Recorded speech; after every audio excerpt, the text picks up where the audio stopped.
Okay, so good day to everyone. This is your recorded lecture or our recorded lecture for business communication. So in this video, we will be tackling module 2 because we're already done with your first module.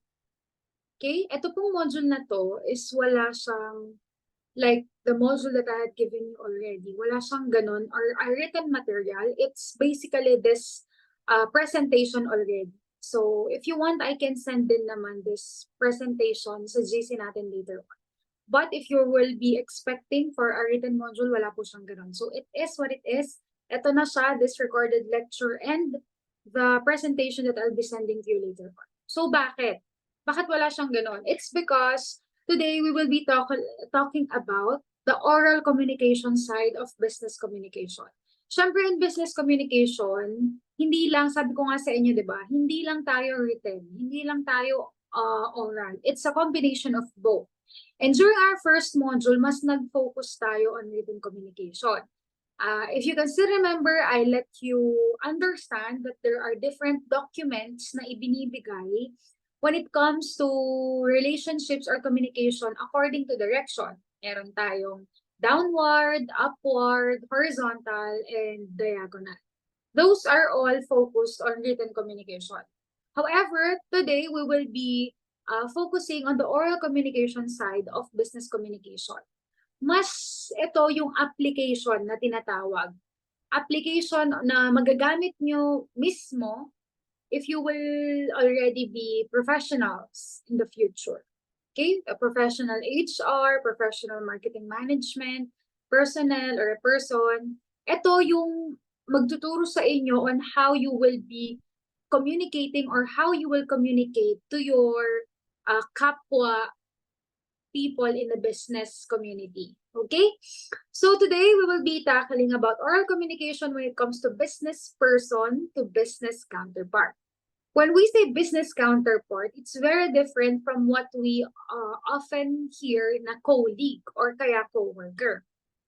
Ang colleague or coworker, it's more of a, for example, I myself, I work at Isabela State University as a college instructor. And yung mga yung mga colleagues ko is yung mga college instructors din na nagtuturo sa Isabela State University main campus. Ibig sabihin, we possess the same profession, parehas kaming college instructor, and at the same time, we work in one place. Maaaring same building or maaaring same location, whatever, basta parehas kami ng work, parehas kami ng pinagtatrabawang place. So that's colleague or coworker. Kapag counterpart naman, you are in the same industry or in the same area, yet you are not working in the same organization or not in the same location, let's say. For example, ikaw ay from marketing department ng kumpanya A or the company A, and she is from the marketing department of company B. Ganon. So, meaning, pares kayong nasa business world, pero hindi po kayo pares ng pinagtatrabahuhan. Hindi kayo magkatrabaho. Ganon. Okay? So, today, we will be talking about that kind of relationship. On our next modules na natin matatakel yung mga sa coworker or sa colleague ninyo. In-introduce ko lang siya para hindi kayo masyadong malito kasi yung mga gagamitin natin, skits for today, will be relationship between you and a business counterpart. Okay? Yung mga mangyayari dito or yung mga pwede nyong ma-encounter to is when, for example, you will have business expositions, business seminars na maraming company ang involved, business partnerships, yung mga ganon, yung makakausap nyo yung mga tao na hindi nyo lagi nakakasama sa work dahil hindi nyo naman sila katrabaho sa isang company. So, paano nyo ba maipresent ang sarili nyo professionally? How will you talk to them in a very professional manner? Paano nyo ba maitatawid yung mga awkward stages ng communication na kayo ay mag-a-appear pa rin as a very professional person? Okay? All of those questions will be answered in this discussion. Let's start. Can you mag-move? Okay, so in this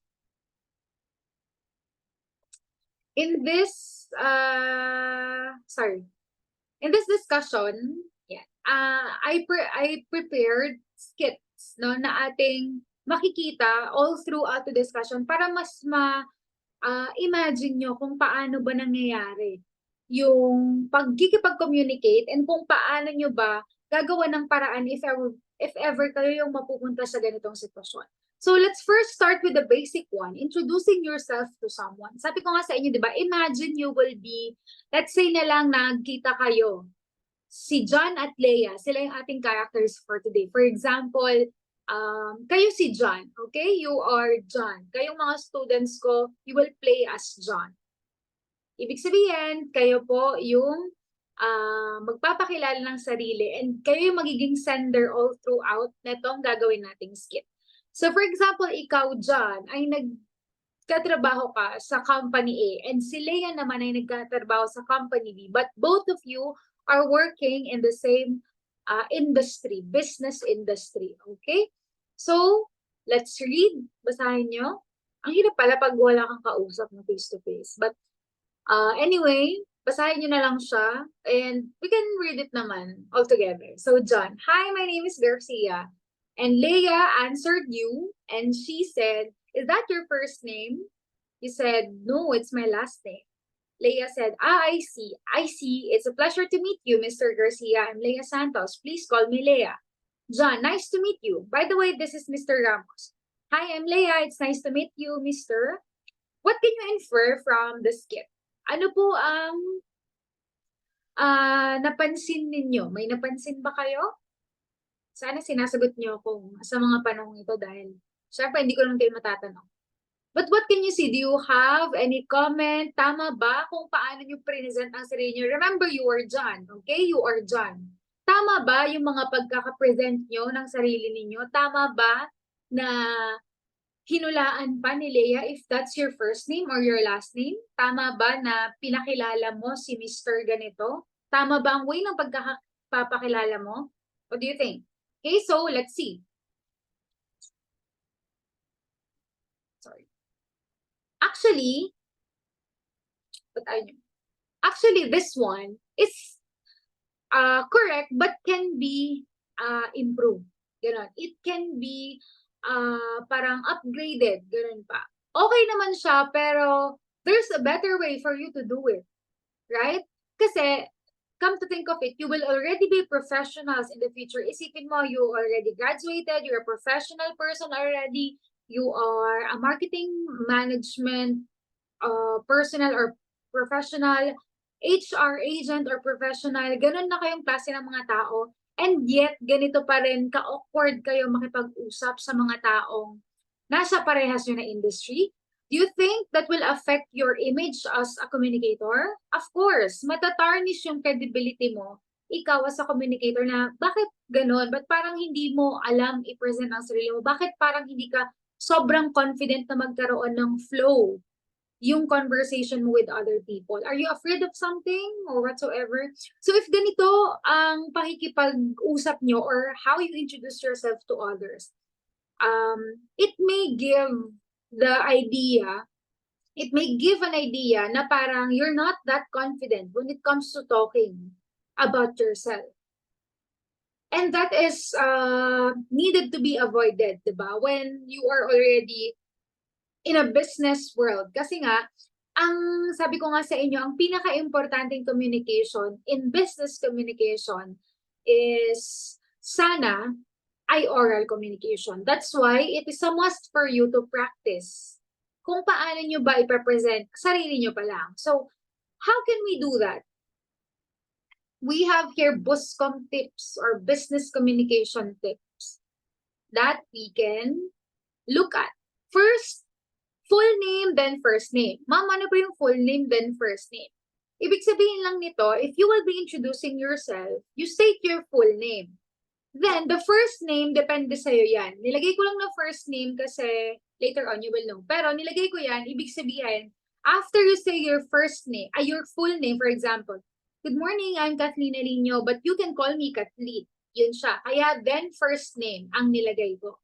Ibig sabihin, if you already stated your name, don't stop there. Make sure that you will give the person an assurance kung ano yung comfortable kang itawag niya sa'yo para naman hindi siya manghula. Katulad dito, let's go back with Leia and John's first skit. Hi, my name is Garcia. Garcia in the Philippines can be a first name and a last name, right? So tapos tinanong pa, is that your first name? O baka naman sabihin niyo, ma'am, wala namang masama kasi tinanong lang naman niya, pampahaba pa yan ng conversation. That's it. Pampahaba siya ng conversation and yet walang makukuha yung kausap mo doon.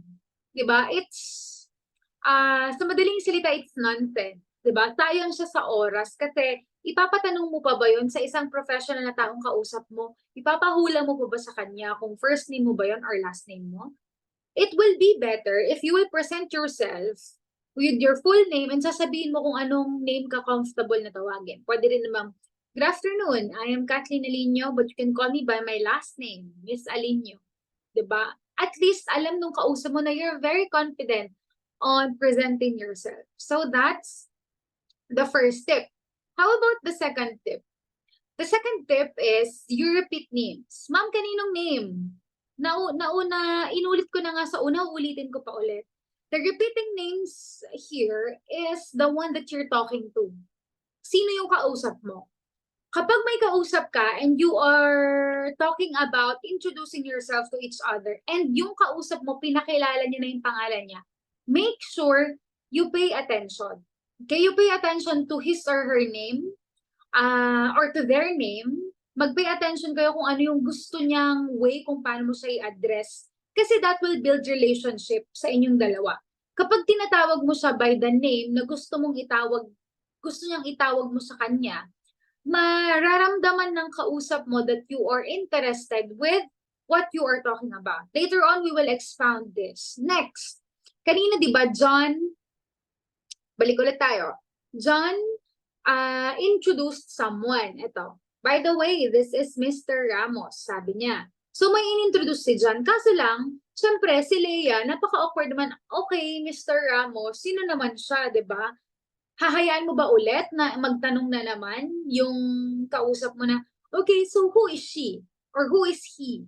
Diba? Parang it's very awkward, it's very not needed in a conversation. Pwede naman, lalo na kapag ikaw ang magpapakilala ng tao, make sure that you will never, ever put those two persons or those two people na ini-introduce mo sa isa't isa in an awkward situation. Wag mo sila, be sensitive enough na hindi mo sila ipupunta sa state na itatanong pa nila sa'yo kung sino ang isa't isa. You should be the one to introduce them kasi ikaw nga nag-i-introduce. And if you can still remember in your purposive communication, it's taught to us that sender will always be the one responsible to the flow of the conversation. So in that case, si John, siya ang sender. Ibig sabihin, kunwari may pinapakilala siya. Hey Leia, this is Princess de la Cruz of our company. She is the department head. Ganon. Maglagay ka agad ng pwedeng pagkakilanlan or pwede rin namang ano yung, what do you call this? Ano yung pwedeng connection nung taong nung taong ini-introduce mo sa pinag-uusapan nyo ni Leia. Okay? So these Buscom tips are applied to our next slide.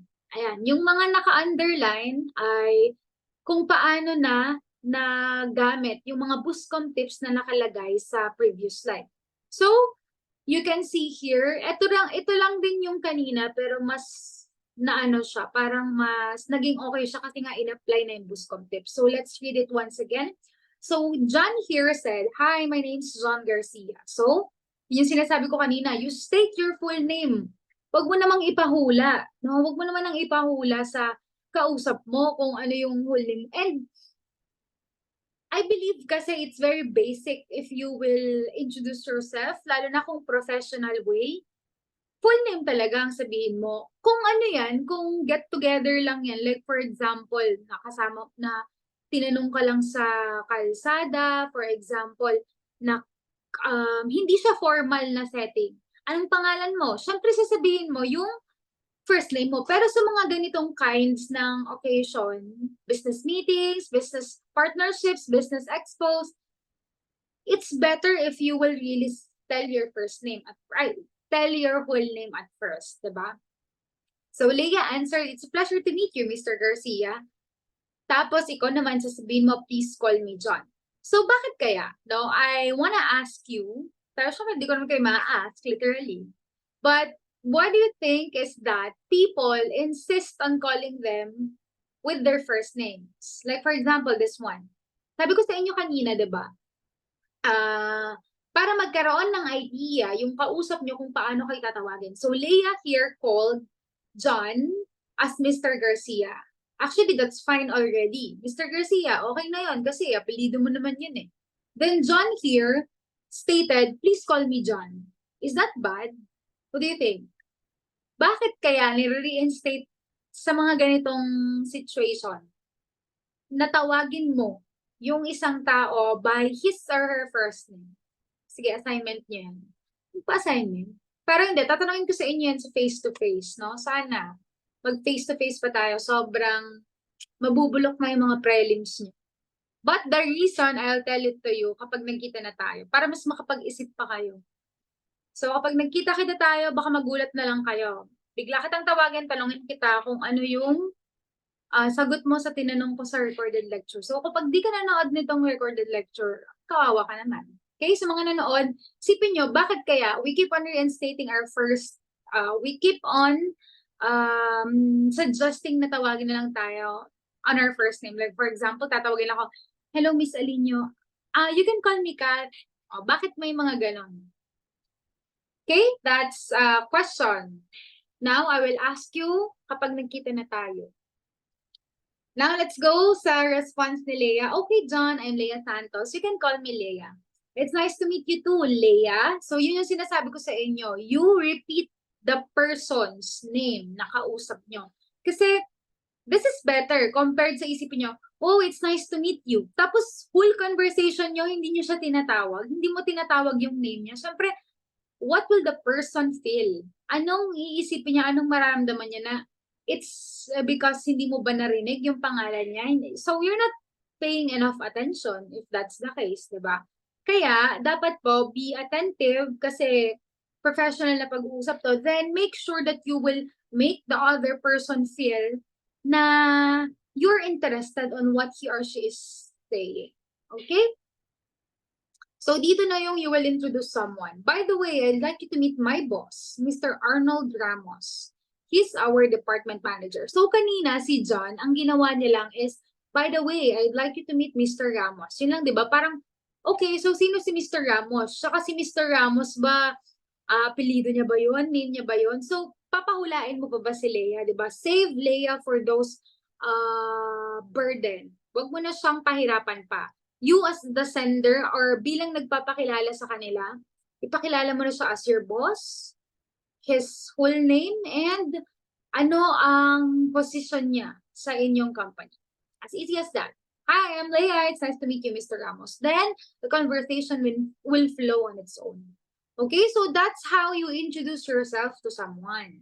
Ito po ay mga pang-starters lang, no? Actually, this is ano pa nga eh. Kapag kung tutuusin, informal setting pa rin siya. Kasi ito yung mga times na you will be bumping into someone whenever you will attend business business meetings, expos, tapos makakakilala ka ng someone. Those are actually considered informal pa. Pero, yung nature, pero yung way ng pakikipag-usap, this is how we will do it for it to appeal more formal, no? That's why we are teaching you this kind of pattern or tips in business communication. Okay, so those are the pointers that you need to understand or you need to put in your mind if you will be introducing yourself to someone and you will introduce someone to other people. Okay, so let's go with telling where you are from. Taga saan ka? Taga saan ka? Paano kaya to? If we will think about it, it's very easy, di ba? Sabihin mo lang, taga saan ka? Pero ganun nga ba talaga? Ganun lang ba talaga? That's the catch. Ganun lang ba talaga if we are talking about business communication? Again, what we are talking about here is you and a business counterpart. Ibig sabihin, you're both professionals. Maybe you are in a business meeting or business partnership meeting. Dapat magbibigay ka ng what do you call this?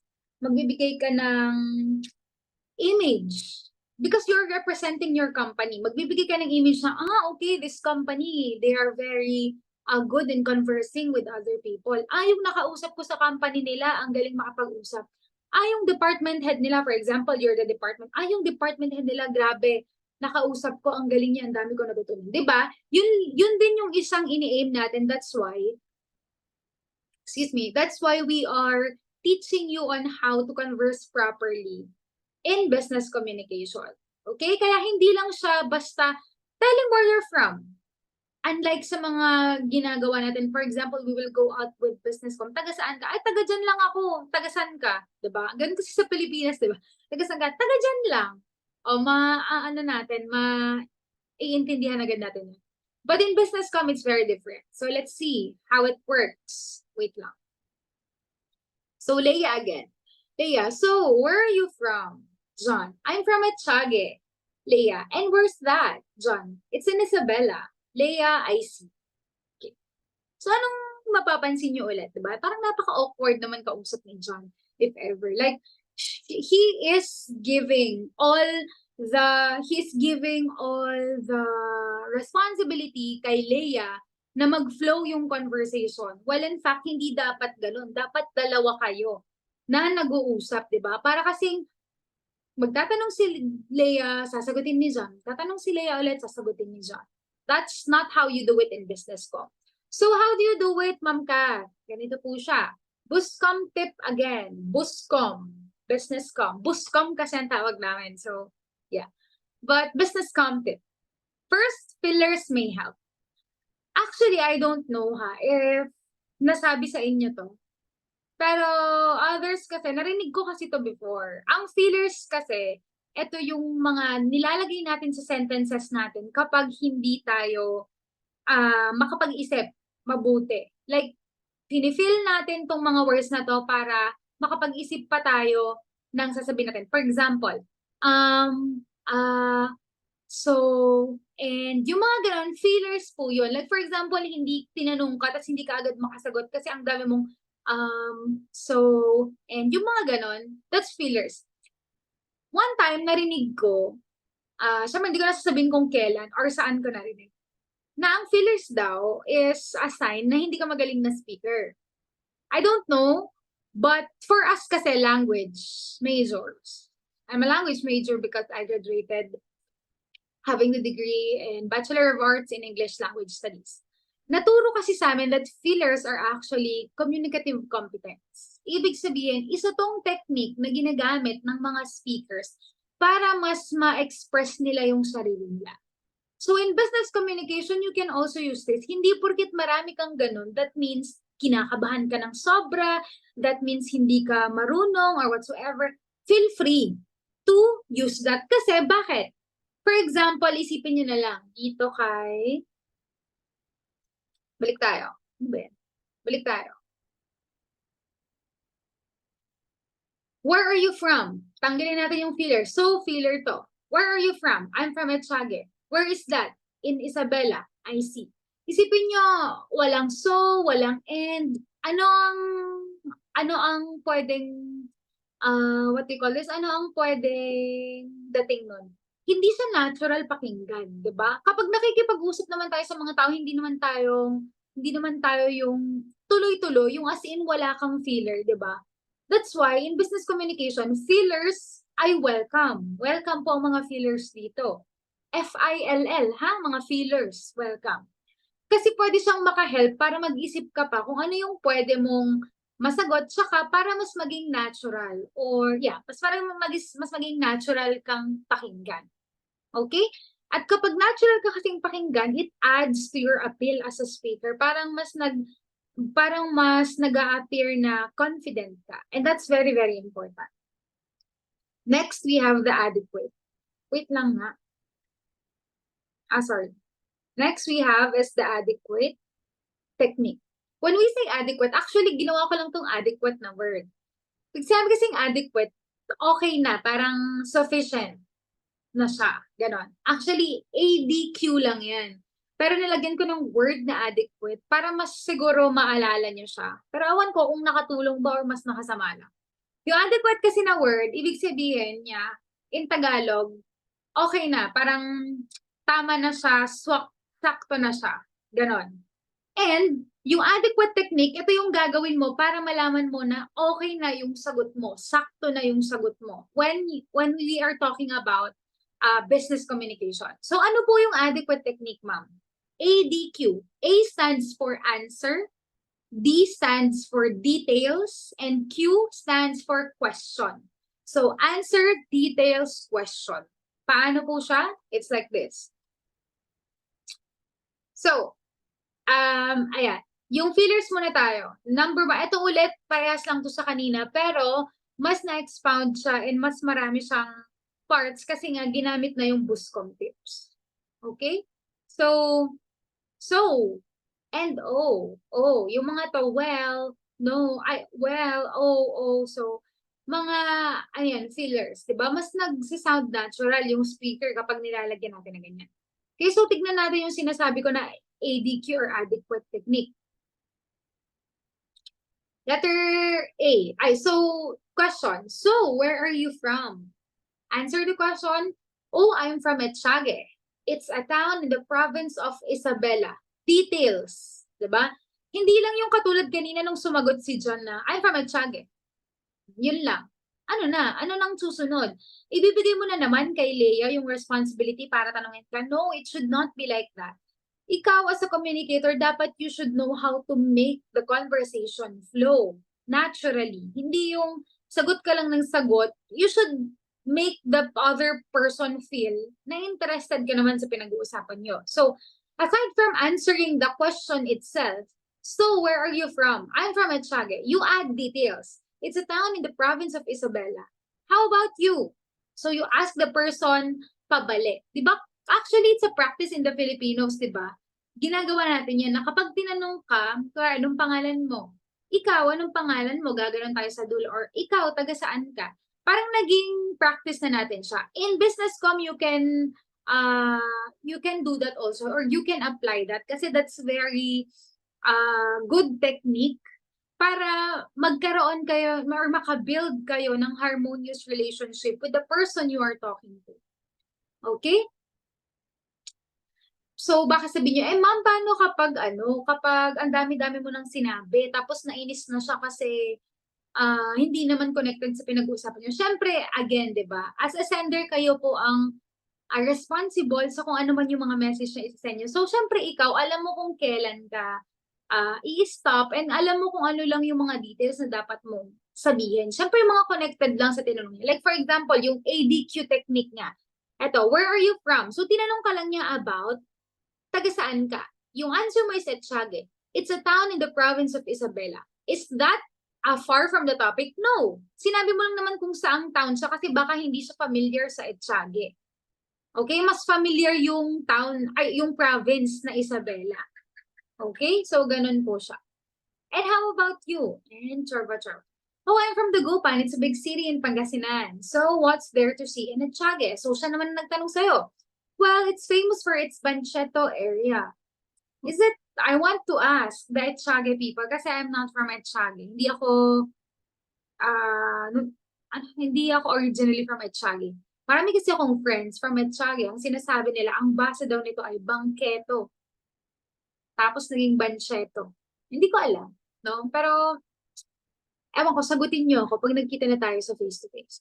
So actually, people from the neighboring towns visit us just to enjoy the variety of foods in booths during our festival. Do you enjoy carnival? So, ginagawa niya ng mas interesting, di ba? Yung, sorry, wait, bakit na ganito? 10 minutes na lang. Okay, so, syempre wala tayong pang pro. Anuhin pa natin. Sige, I will just make a part 2. So, do you enjoy carnival? Sabi niya. Sabi ni Leah, no, not really, but I've always wanted to try it. What are the kinds of foods being offered there? Tapos sabi naman ni John, there are actually different kinds. I've already tried, ganito, ganyan. So, as you can see, nagtatry na dito si John. Nung na-apply niya na yung Buscom tips, nagtatry na siya para mag-flow pa yung conversation nila ni Leah. Diba? Hindi siya awkward like the first one. Tingnan ulit natin. Hindi siya as awkward as this, diba? So, taga saan ka? I'm from Etchage. And where's that? It's in Isabela. I see. 'Di ba? It's very awkward. And isipin nyo, kakausap kayo ng isang tao na professional na rin and let's say for example, a member or a part of the organization or a business organization kung saan magiging partner nyo tapos ganito ako makipag-usap, it will tarnish the credibility of you, yourself, and of course, yung image ng buong company nyo. And syempre, you don't want that to happen naman. That's why we have lots of tips on how you can improve, how you can present yourself to other people. So yun pa lang yung tatakal natin. How you will introduce yourself, ikaw, and telling where you are from. So this is the first part. I will record for a second part kasi mawawalan na tayo ng time. Wala naman tayong pang pro. Okay? So, thank you for watching this. Watch the second part.